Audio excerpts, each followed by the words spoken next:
आप देख रहे हैं अजीत भारती के साथ भारत समता न्यूज। सभी दर्शक भाइयों को नमस्कार। आप हमारे साथ समाचार के अंत तक बने रहें। 69,000 शिक्षक भर्ती, भारत चीन का विवाद, इसके संबंध में पूरी जानकारी आपको कराऊंगा। जो भारत चीन का विवाद है, 6 जून को चुशूल मोल्डो में मीटिंग हुई थी भारत कमांडर उच्च अधिकारी और चाइना उच्च अधिकारियों के बीच। लद्दाख में दोनों सेना के बीच तनातनी अभी भी जारी है। पैंगोंग लैंग फिंगर जो 4-8 तक की बात है, 4 फिंगर तक चाइना सेना भारत में आ चुकी है, जो कि 4 और 8 तक 8 किलोमीटर की दूरी है। इसका अर्थ है कि 4 किलोमीटर भारत में चाइना आ चुकी है। कुछ फिंगर 1 से और 8 तक की जो पहाड़ी है, फिंगर के रूप में नुमा में निकली हुई है बाहर, उसी को देश की जनता को नहीं ये समझ पा रहा है कि फिंगर 1 और फिंगर 8 है क्या। 1 से लेकर 1 2 3 4 5 6 7 8 इस प्रकार से हैं, फिंगर की तरह निकली हैं, उसी को फिंगर 8 कहा जा रहा है। और हरिंदर सिंह जो भारत के लेफ्टिनेंट कमांडर हैं, उनके तरफ से भी ये कहा गया है कि आगे भी मीटिंग होंगी। और कोरोना महामारी में हम अपने सेना पे, अपने भारत के जवानों को पूरा विश्वास है, हमारे देश की लोगों को दृढ़ विश्वास है अपने सेना पर कि जो भी निर्णय होगा देश के हक में होगा। यूपी में जो योगी आदित्यनाथ की सरकार में 69,000 शिक्षक भर्ती की कोर्ट ने की थी बहाली की, 69,000 शिक्षक भर्ती कर दी जाएगी, जो बहुत बड़े घोटाला हैं।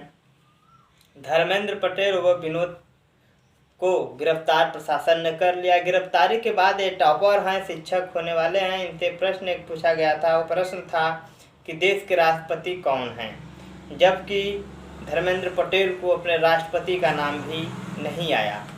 तो आप समझ सकते हैं। और धर्मेंद्र पटेल जी के पिताजी ने 18 और छात्रों के नाम बताए हैं। अब बीजेपी सरकार की भर्ती की बात करें, बीजेपी सरकार, सपा सरकार, बसपा सरकार, तो बहन मायावती जी का प्रथम स्थान आता है शासन व्यवस्था में, और सपा का दूसरा नंबर हो गया है शासन व्यवस्था में। शासन व्यवस्था की बात क्या करें, सपा बस बीजेपी और सपा के कानून व्यवस्था एक ही बराबर हैं।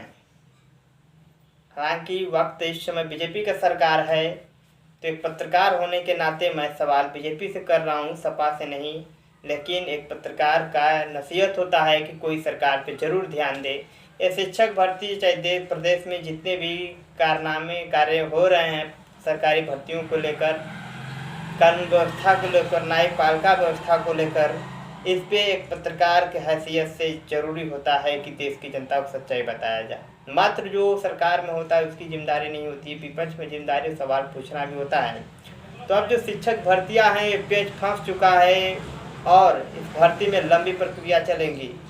जो ग्राउंड रिपोर्ट आई है, लंबी प्रक्रिया, अनुभवी काफ़ी जो अनुभवी हैं समाज में, उनसे ग्राउंड रिपोर्ट लिया गया है, उनसे ये अनुभव निकल कर आया है कि भर्तियाँ आप काफ़ी लंबे चले, क्योंकि आप 2 लोगों टापरों को स्वयं गिरफ्तार किया गया। उनके साथ उनके पिताजी जो धर्मेंद्र पटेल के 18 लोगों के नामजद नाम बताए हैं, इसमें जो है कि लंबी प्रक्रिया चलने की बात है।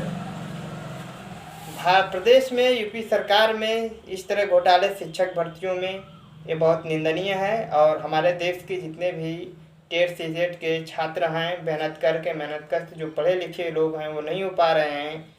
जो चोरी करके कुछ नेताओं से अपना, बीजेपी सरकार के नेताओं में जो अपनी पैड बनाए हुए हैं, उनके जो है कि करीबी लोगों का जो भर्तियां में टॉपर कर गए हैं। अब बीजेपी सरकार, योगी जी की सरकार क्या निर्णय लेती है कोरोना महामारी में।